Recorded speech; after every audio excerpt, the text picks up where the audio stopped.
నమస్తే welcome to Haripriya's media. Saint లూసియాలో ఆస్ట్రేలియాతో జరిగిన సూపర్ 8 రౌండ్ చివరి మ్యాచ్లో టీమిండియా కెప్టెన్ రోహిత్ శర్మ తుఫాన్ బ్యాటింగ్ ప్రదర్శనతో ఆకట్టుకున్నాడు.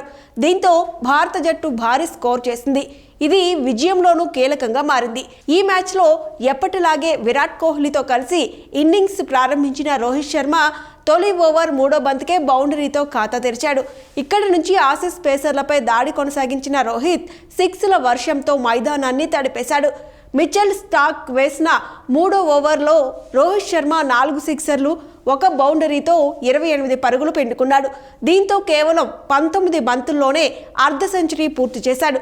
రోహిత్ ఇక్కడితో ఆగకుండా కంగారు బౌలర్లకు చెమటలు పట్టించాడు. తన తుఫాన్ బ్యాటింగ్తో కేవలం 10 ఓవర్లలోనే జట్టును 100 పరుగులకు చేర్చిన రోహిత్ సెంచరీ బాట పట్టాడు. అలాగే సూర్యకుమార్తో కలిసి మంచి భాగస్వామ్యాన్ని నిర్మించాడు. కానీ ఆ ఓవర్లో సిక్సర్ కొట్టే ప్రయత్నంలో స్టార్క్ బౌలింగ్లో బౌల్డ్ అయ్యాడు. చివరిగా రోహిత్ శర్మ 41 బంతుల్లో 7 ఫోర్లు, 8 సిక్సర్లతో 224.38 స్ట్రైక్ రేట్తో 92 పరుగులు చేసి పెవిలియన్ చేరాడు.